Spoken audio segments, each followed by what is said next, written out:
Damn, panda eyes. You look fine. And you look a lot better than you did last night. Managed to get some sleep, I take it? I did. Yes. Sleep without medication. You're on your way to kicking them completely, Towns? Yeah. But it won't happen overnight.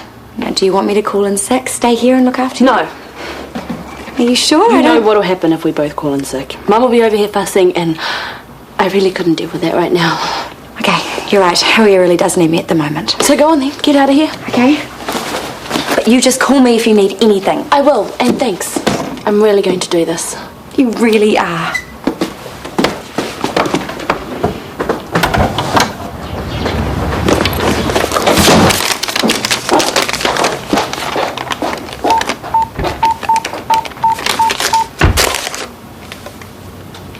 Hi, this is Tanya Jeffrey speaking. I was wondering if I can make an appointment to see Dr. Rayburn. Can you pass this on to Julia for me, please? Sure. Just the latest budget report for ED. I'll pop it in. Oh, you can give it to yourself if you like. This is for you, Thank you. based on draft figures. Morning, how are you? Everything okay? Craig was just handing over... ED's budget report for last month. Excellent. I'll deal with that. You go upstairs and I'll make you a cup of tea in a minute. Thanks.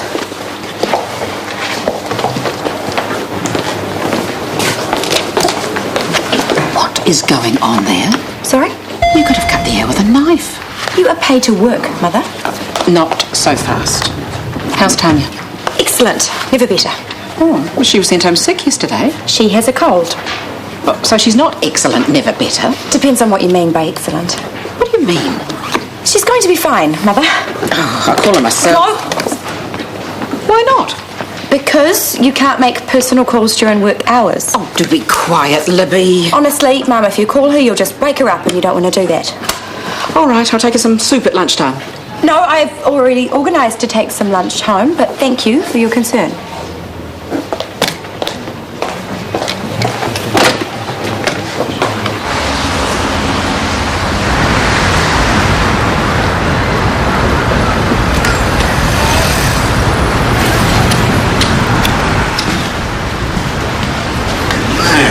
Shortland's chick was a bit shabby.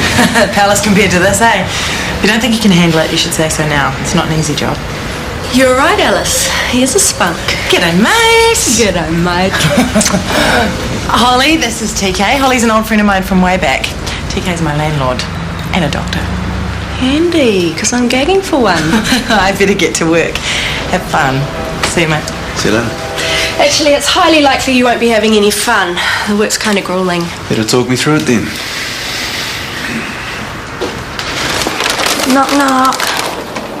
Oh, hi, Scarlett. Sorry, Holly's not in. Or did she tell you to say that? Of course not. She's in a meeting. Oh, and you bought lunch. No worries, I put it on Dad's tab, along with my breakfast and morning tea, and I shouted a bunch of orderlies some coffee. Bit cross with him, are you? Yeah, he was so awful to Hui, and it's all my fault. How? She didn't want to tell Dad about the baby, but I forced her to. And if I just let her tell him in her own time... Who am I kidding? He would have been a prat either way. I'm guessing this is why Huia thinks she should move out of Ferndale. Well, screw Dad. She can't let him rule her life. But I just hate that she's just going to take away my little brother or sister because of him. She just doesn't get that this would finally make us a proper family. One tinsy tiny problem. Your dad is with Sarah. Yeah, but once he saw his own What, baby... he's going to go all gooey? I'm sure he will. But not over Huia. You can't force people to feel something that they don't. I just know that Huia will make the very best decision for her baby. Don't you think?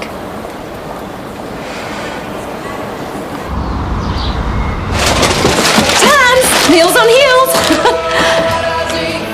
Tanya? Tanya? Tans, where are you?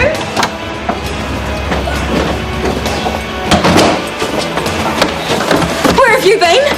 Hiya. I've lost Tanya. Pardon? She was here, she wasn't meant to go anywhere, and now she is gone. And it's all your fault. Slow down. No, Well, if you had been where you said you'd been, then none of this would have happened. Why did you say you were in Sydney when you're in Switzerland?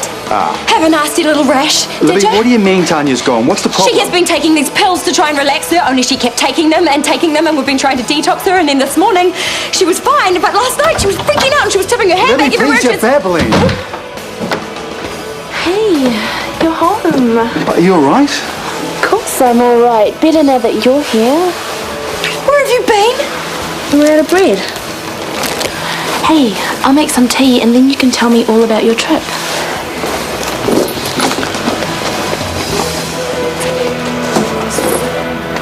So, we're 4 days a week and... Only 4? I thought there would be demand for 7 days a week. There is, but I'm battling to keep the doors open at all. How come? Blah, blah, blah, change in demographics equals blah, blah, blah. No more money, honey. DHB bastards. Far out. Anyway, most of our clients are dirt poor. We get a lot of elderly people, street kids, junkies, mental health cases, you name it. And you've got most of them on database? I was starting to, until our computer went. Went, as in stolen. No, that would make more sense. One of our clients smashed it up. P user, hadn't slept in about 6 days, was feeling a bit grouchy. Man, P is such a gutter drug. We see a lot of it in here. Yeah, I've seen a lot of it myself. So there you go. We've got next to no equipment. We deal with some pretty horrific stuff and the pay's crap. But there are a couple of perks. Such as? The knowledge you're helping people in need. And the scintillating company. Hey, I'll tell you what. I'll work this shift pro bono, and if it works for the both of us, then we can talk money. You're on. Admit it. You are back on the Solopam. Just chill, Libby. Where did you get them from? You didn't come into Shoreham Street, I know that much. I'm following doctor's orders. Wean gradually. But you were doing so well. The first 12 hours are the hardest. That's bull, actually. The first 12 hours, there's still some left in the system. It gets harder, not easier. Well, then give them to me and let me No, wait, monitor. they'll end up down the sink again. No, they won't, I promise. Libby, enough. I actually don't need you. Good. Because I don't need to stay up all night and go to work with bags under my eyes, and I don't need to put work on hold so I can listen to my ungrateful sister telling me she doesn't need me. She's your problem now. What a drama queen. Are you sure you're okay? I'm great. There were a few messages on my voicemail. You sounded a bit upset. I missed you. You still taking the benzos? Yes, but not like Libby's making out. Do you know what she's like? Doesn't have a life of her own, so she has to find her excitement where she can. So you still haven't told me. Where the hell were you anyway?